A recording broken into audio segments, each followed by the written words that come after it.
do the 49ers have a weakness? Because right Well, now they just seem unstoppable. They're on both sides of the ball.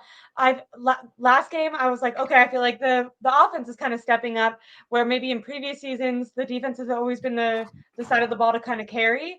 This year the offense has been doing more than their part, scoring amazing on every drive in Arizona game except for one. Even this game, even though Purdy had a few more incompletions, when you're watching the game, he looks incredibly dominant. He looks so calm. He looks like bored out there. This 49ers team, I mean, they put they progressed so much from last year's playoff game. Kyle Shanahan completely neutralized Parsons, and mhm. Purdy stood in there, took hits, threw down the field. Like any criticisms that you had or that I had about him in the playoff game against the Cowboys last year, he improved on this game.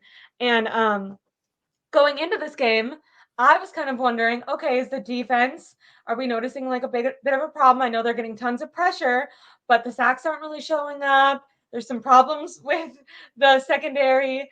Um, Fred Warner and Dre Greenlaw are the best linebacking duo in the NFL, and they've been that way. But there was some questions, I feel like, on defense for the first time in the Shanahan regime that the defense seemed like the weaker side of the ball. And then last night they hold Dallas to 10 points and get 3 picks, fumbles, Mhm. sacks.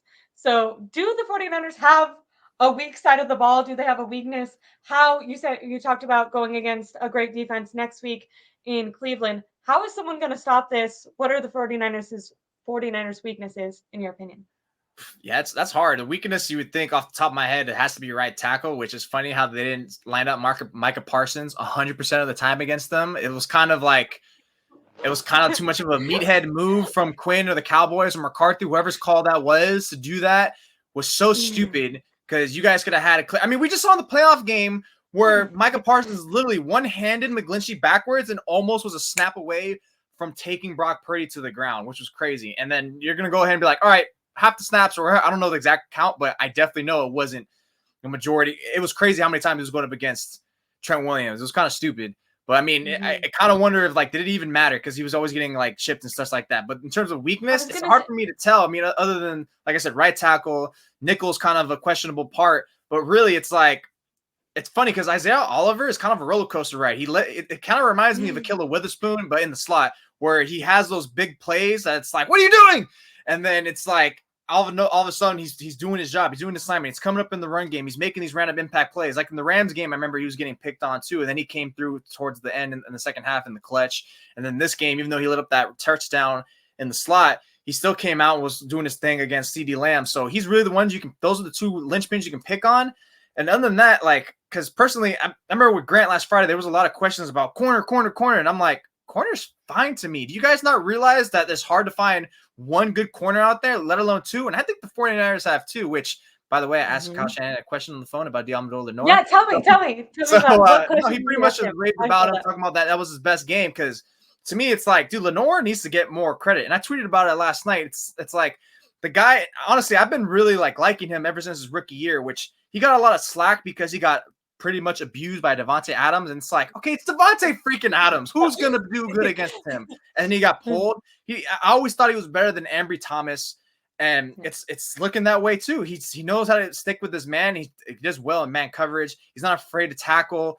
And you saw right there, he had that pass deflection that got to Fred Warner, right? He got to Fred Warner. So he's playing outstanding ball. And I thought that same thing since last season. So it's not really corner other than slot corner that can be picked on. But again, even with that weakness on defense, they're still only allowing like 14 points per game, which is top 2, top 3 in the league, which is crazy. And that's all that matters. You mentioned sacks are a little lacking. Yeah, it's true. But I think it'll start coming by second half of the season, latter half, where it really counts. At this point, if you're the 49ers, who gives a damn about all that? We're winning. We're doing our job. The points are low. The points are for our opposition. The points are high for us.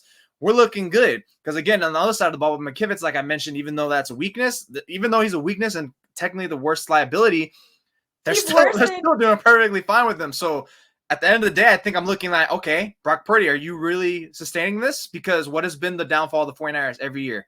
Quarterback. 2019, quarterback couldn't step up. 2021 NFC Championship game, Rams, quarterback couldn't step up when there was like 18 plays with receivers wide open.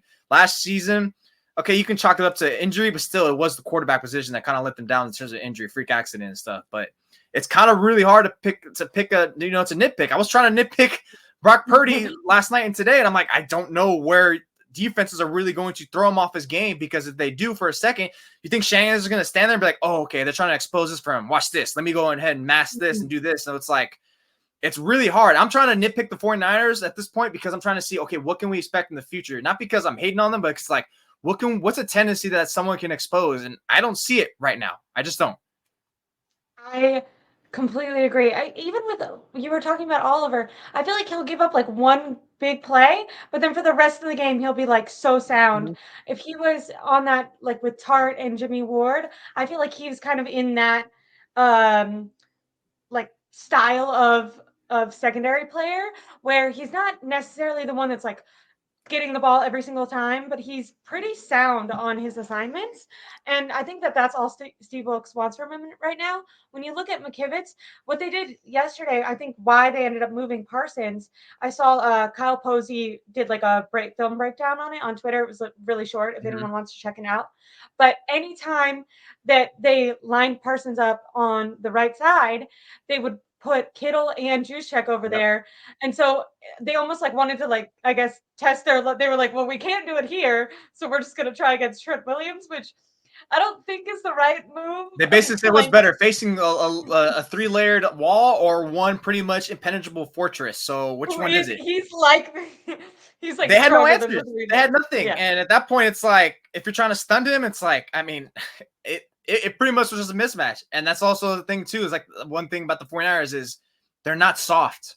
They have speed and they're so aggressive, you know, and the Cowboys, you know, they kind of last year shed that soft look, but they're not at the point of aggression as like the 49ers are. Like yesterday during the game, like both defenses, especially even the Cowboys too, you kept hearing a lot of clack in the pack. So they're not soft at all. They're a strong team. But in terms of like meeting the 49ers, reciprocating that, which is what you need to do to beat them, they're not there. They're not there. And then, yeah. Especially offensively, I feel like the Cowboys defense can be pretty physical. But I just remember going into that playoff game, Micah Parsons being like, the bullies are going to bully the bullies or whatever. Like, and they changed their tune. I know. But coming into this game, I feel like there was a team meeting or something because they changed their tune. They were like not saying that about the Niners. They were trying to give them all their respect. And in hindsight, I feel like maybe the coach was trying to be like, let's temper expectations, guys. Because if we go out there and lose, we hope that this doesn't destroy your mindset forever. But no, I do think offensively though that the Cowboys are not very tough and physical. They're a little bit more glitz and glam. And I feel like on both sides of the ball, what John Lynch and Kyle Shanahan have looked for in football players above everything is that physicality, that like grit, that toughness. I mean, even Christian McCaffrey, who I think only ended up averaging 2-point-something yards a carry, he was like anytime he'd be tackled by 3 people and he was like getting another half of yard. Like, you get the ball in Tebow's hands, he's falling forward. At the end of the game, when everyone knew that Jordan Mason, all they were trying to do was run out the game and give him the ball, he was still getting like 5 tackles. I will say, I feel like the Cowboys defense gave up a little bit by that point, but it does feel like every player on both sides of the ball, I mean, every play Greenlaw makes is like almost a penalty. So yeah, he's toe tapping that line. Yeah, I like how nowadays he goes like that. He'll like put his hands up. He'll be like, "Nope, I didn't do nothing, bro. You didn't see nothing. I didn't hear nothing." But no, physicality is a huge difference maker between the Cowboys and the Cowboys and the 49ers right now. And I think that will.